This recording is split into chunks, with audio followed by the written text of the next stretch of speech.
ausat ya, telah berwasiat.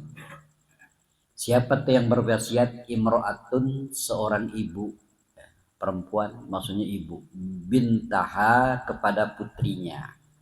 Faqalat, maka ibu itu berkata, ya.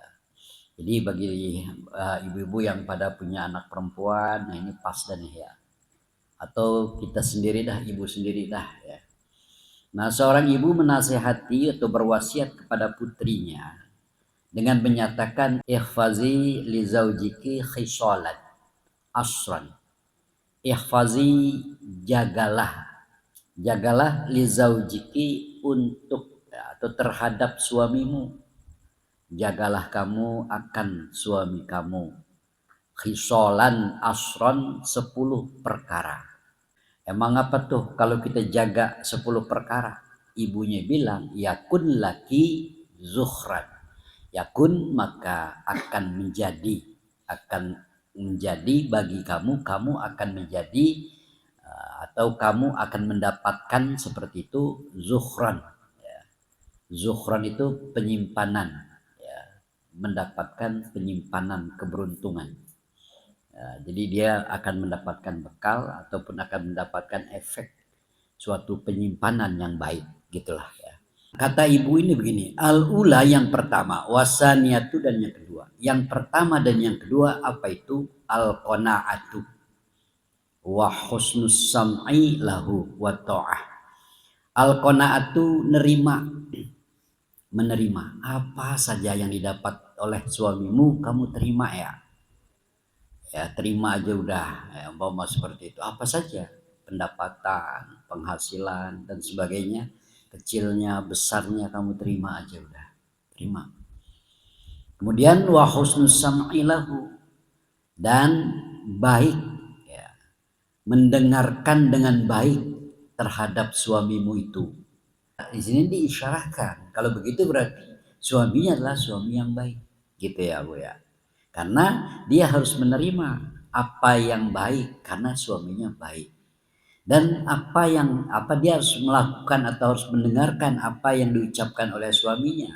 Pastinya adalah ucapan-ucapan yang baik yang bisa menjadikan keluarga sakinah mawaddah, seperti itu ya.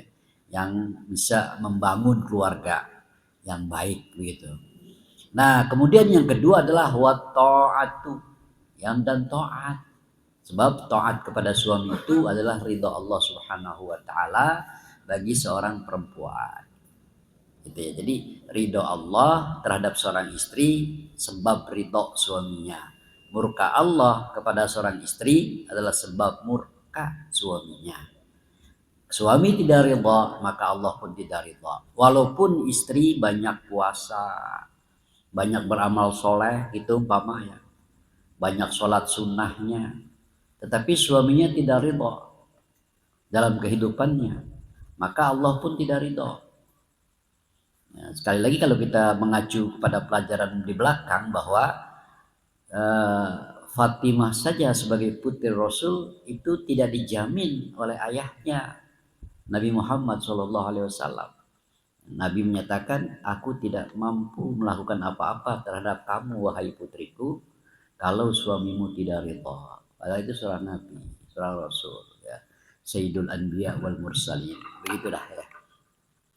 Wasalisatu warabi'atu, dan bagian yang ketiga dan keempat nih, apa nih? At-tafaqqudu limawaqi'i ainihi wa anfihi.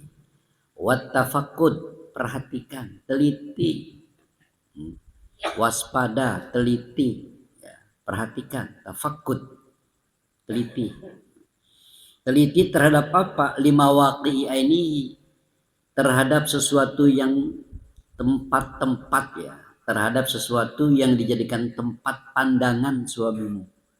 Limawaqi'i ainihi, terhadap sesuatu yang jatuh, menjadikan tempat yang jatuh untuk dipandang suamimu. Limawaqi'i ainihi, jadi suami kamu itu terkadang memandang itu. Jadi tempat atau fokus suami-suami kamu melihat, jaga itu, teliti itu, perhatikan itu. Wa anfihi, dan penciumannya, ya, penciumannya. Jadi jaga tuh, teliti tuh terhadap tempat-tempat yang menjadi fokus pandangan dan penciuman suami. Begitu maksudnya ya. Nah, anakku, jaga ya apa saja yang suami kamu suka mandang dan suami kamu suka mengendusnya, menciumnya gitu kan.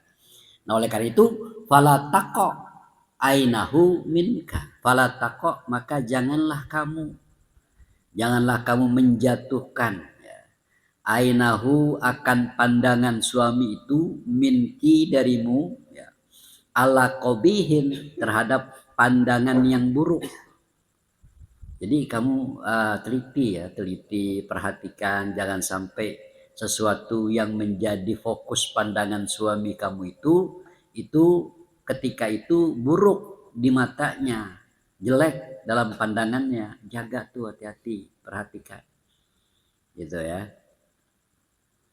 Kemudian walaya sammu, dan jangan sampai itu mencium ya sammu anfuhu, jangan sampai hidung suamimu mengendus, mencium minki dari kamu, illa tibarihi, kecuali mengendus yang harum, mengendus bau yang harum, bau yang enak. Jangan bau ikan asin terus tiap hari, ya, jangan ya. Ikan asin terus jangan. Jadi istilahnya itulah kamu harus jaga itu. Apa-apa yang selalu dipandang oleh suamimu jangan sampai buruk ya, dalam pandangannya, dan apa-apa saja yang diendus ya, dicium oleh suamimu, diendus oleh suamimu, itu kamu baunya nggak enak, baunya asem, baunya apek, jangan sampai gitu ya. Nah itulah harus dijaga. Wal khamisu wasadisatu, dan yang bagian kelima dan keenam kamu harus jaga ya, perhatikan ya, at-tafaqqudu liwaqtit ta'amihi wa manamihi. At-tafaqqudu, perhatikan, teliti, liwaqtit ta'ami, pada waktu-waktu makannya. Suami kamu makannya kapan? Perhatiin. Makannya demennya pakai apa dia? Pakai tempe, pakai tahu, pakai apa? Pakai bacem gitu kan? Pakai teri, pakai jengkol, perhatiin gitu ya. Jadi waktu makannya tuh diperhatikan. Dulu kalau kita perhatikan memang ibu kita nih, ibu saya terutama gitu, seperti itu emang. Oh ini lagi di mana-mana nih, ini waktunya makan nih jam 1 gitu kan. Langsung pulang. Alasannya apa? Suami saya belum makan, laki gue belum makan. Nah, pulang dia. Padahal lagi repot banget di luar gitu. Sampai segitunya tuh coba tuh. Nah, begitu ya. Kalau kita nggak begitu ya. Kalau sekarang kita ada target, dia juga makan sendiri, cari sendiri gitu. dulu tuh ibu kita tuh ya, ibu-ibu kita tuh begitu pastinya tuh kan. Jadi dia tuh istilahnya khidmatnya luar biasa gitu ya. Makanya kita jadi orang-orang luar biasa nih ibu-ibu nih gitu ya. Yang suka pada agama, suka ngaji, apa ibunya dulu khidmat sama suaminya luar biasa gitu. Nah, begitu ya. Jadi begitu makan tuh dia tahu tuh saat-saat suaminya, kapan suaminya makan, jam berapa dia makan, dia suka makanannya apa saja. Tuh, bener tuh, diperhatiin tuh orang tua kita dulu. Ya. Nah, kadang-kadang suaminya makan dia udah makan kenyang, cuma ditemenin tuh suaminya lagi makan sampai selesai.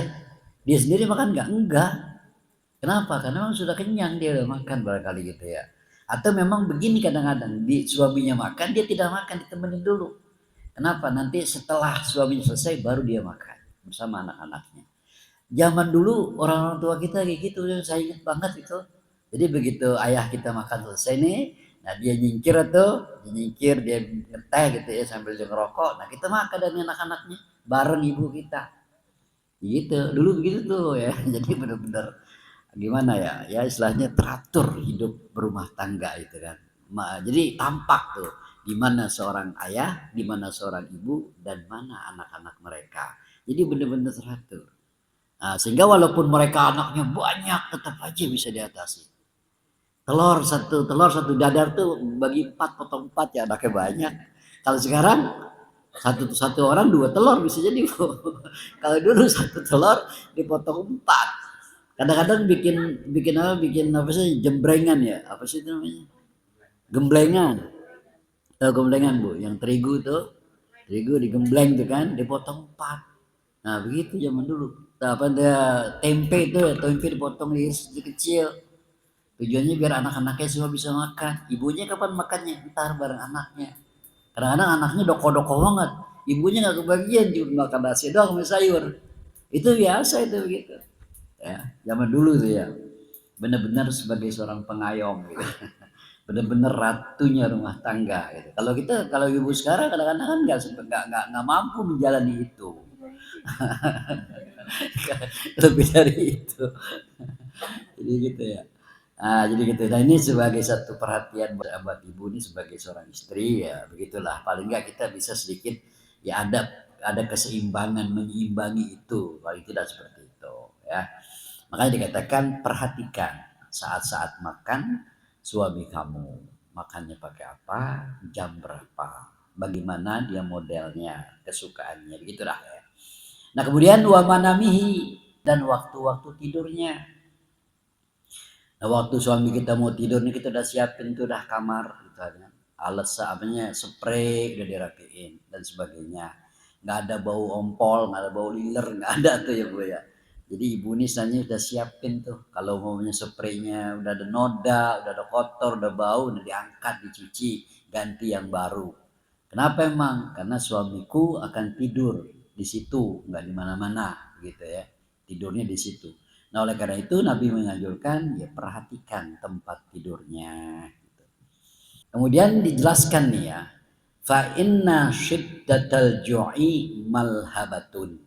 Fa inna syiddatal ju', karena sesungguhnya syiddatal ju' eh, lapar yang sangat sangat lapar itu malhabatun.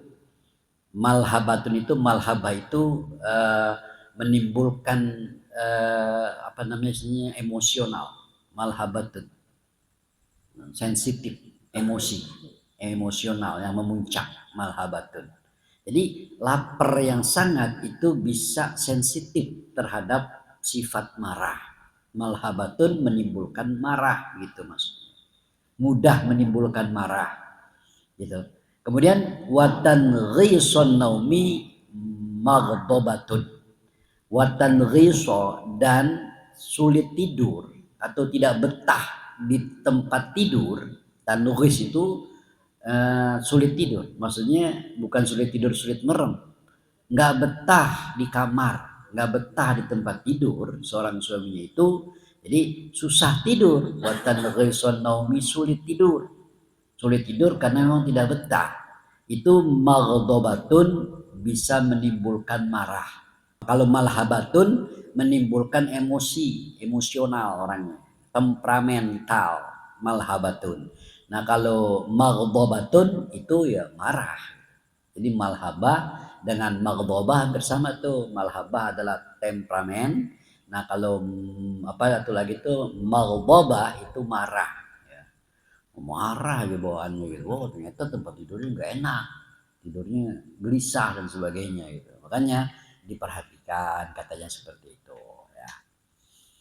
Lanjut, wasabiatu wasaminatu, apalagi nih yang perlu diperhatikan oleh seorang istri. Wasabiatu yang ketujuh, wasaminatu plus yang kedelapan, yaitu al ikhrazu limalihi wari'ayatu ila khosamihi wa iyalihi. Al ikhrazu, menjaga limalihi terhadap hartanya. Ketika suaminya sedang keluar sibuk, kita jagain tuh semua hartanya gitu ya. Kemudian apalagi nih selain menjaga hartanya, wari'ayati, dan menjaga juga, menjaga dalam arti membimbing ya kan, mengayomi. Riayah, riayah itu kan membimbing lah gitu ya, membimbing, mengayomi gitu kan, memperhatikan, riayah. Kalau riayah itu berarti kan mengembala, itu kan dia menjaga, itu menjaga kambingnya. Maksudnya wariayah, dan memperhatikan, mempedulikan gitu lah. Ila hasamihi, terhadap hasam, hasamihi. Hasamihi itu sanak keluarga suami. Suami kita punya kakak, suami kita punya adik, adik ipar, suami kita punya kakak, kakak ipar gitu kan. Nah itu riayah tuh, pedulikan. Kalau maunya ada iparnya lagi datang, kita hormati, kita siapin, kita suguhin makanan minuman. Kakak ipar kita datang, siapin tuh makanan minuman. Begitu maksudnya, riayah. Ya, ponakan-ponakan kita dari sisi suami begitu juga. Kemudian bukan hanya itu saja, wa iyalihi, dan juga perhatikan, ya kan? Jagain, ayomin wa iyalihi, keluarga suami, keluarganya ya, keluarganya. Baik bapaknya, ya ibunya sebagai mertua, kemudian juga ponakan-ponakan suami kita. Gitu. Kalau dia datang, ya kita anggap saja seperti keluarga kita sendiri, seperti kakak kita sendiri, seperti adik kita sendiri, seperti ponakan kita sendiri, seperti paman kita sendiri. Begitulah seterusnya ya, begitu. Kemudian watasiatu wal asyiratu, dan adapun yang ke-9 dan yang ke-10 terakhir. Nah, inilah penentuannya, la ta'sina lahu amran wala tafsina lahu sirran. Kata seorang ibu kepada anaknya begitu. Wahai putriku, la ta'sina, jangan engkau mendurhakai lahu, bagi dirinya, terhadap suamimu. Jadi terhadap dirinya. Jadi jangan kau mendurhakai, mengkhianati dirinya, diri suamimu itu.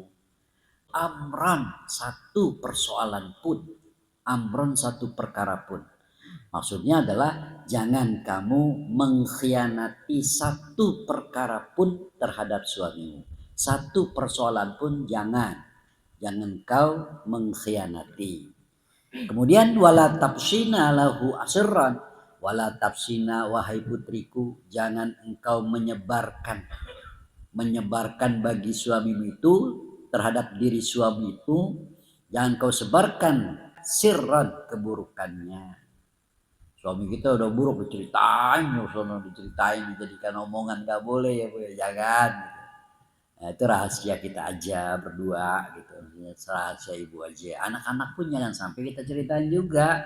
Nah, bapaknya kurang ajar, bapaknya jelek gitu, jangan diceritain. Udah berdua aja, simpan aja.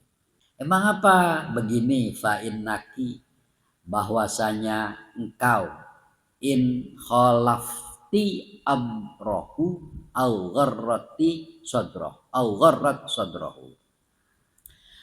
Jadi bahwasanya in khalafti, apabila engkau mengingkarinya, mengkhianatinya.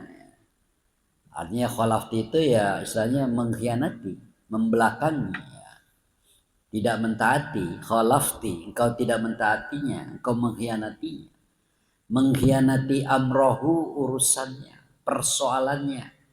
Ada satu perkara yang engkau khianati, au gharrat sadrahu, maka akan menimbulkan marah, menimbulkan kecewa, au gharrat, menimbulkan kekecewaan, sadrahu, pada hatinya, pada dadanya, maksudnya pada hatinya. Jadi apabila engkau mengkhianati satu persoalan saja dengan suami kamu, maka akan memunculkan apa? Akan memunculkan marah pada hatinya. Jadi misalnya kehidupan kau udah begitu, maka tidak harmonis lagi kehidupan berumah tangga. Kenapa? Karena kamu, wahai putriku, berkhianat. Nah, kemudian wa in absyaiti, maka wa in absyaiti, jika kamu menyebarluaskan sirrahu, keburukan suamimu, rahasia suamimu, apa yang akan terjadi? Lam ta'mani ghadrahu, lam ta'mani, maka engkau tidak akan merasa aman, engkau tidak akan merasa nyaman, ghadrahu, akan pengkhianatan suamimu. Jadi kalau kau memang menyebarluaskan keburukannya, maka jangan kau merasa aman, suatu ketika suamimu pasti akan berkhianat. Nah, kemudian yang ke-10 nih, penutup ya. Ke-10 kata seorang ibu kepada putrinya, wa iyaki summa iyaki, wa iyaki, takutlah kamu, summa iyaki, ya kemudian kamu harus takut. takutlah kamu atau jagalah kamu, jagalah olehmu. Kamu harus menjaga, kamu harus takut. Apa? Wal faroha, berbahagia. Wal faroha, senang, suka, bahagia. Ya. Jadi hindari bahagia itu, hindari sifat bahagia, takut dengan bahagia. Jangan kamu jangan kamu memunculkan mengekspresikan bahagia. Hindari itu. Nah, ketika apa? Baina yadaihi, ya di hadapan suamimu.